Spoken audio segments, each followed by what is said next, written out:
Balik na yung kintab niya mga ka-agri. Kung nakikita niyo mga ka-agri, bago na yung dahon nito. Tapos hindi na kami nakapaglagay ng leteng, hindi na kami nakapaglagay ng tali. Kasi akala namin is hindi na makaka-recover ng talong na to.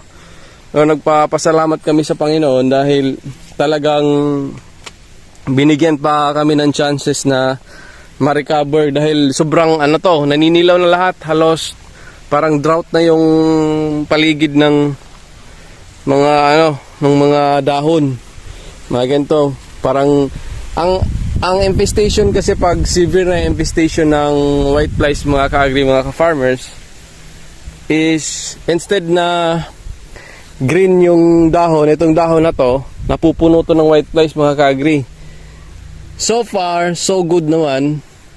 Tsaka gumanda na yung mga bunga. Ayun o. Kung nakikita nyo mga ka-agri, mga ka-farmers, kahit papakita ko, ito. So maganda talaga bumalik na yung kagandahan ng bunga niya. Ayun o. Ayun o. Ayan. Malaki na yan. Next 2 days nito, ma-harvest na siya mga ka-agri.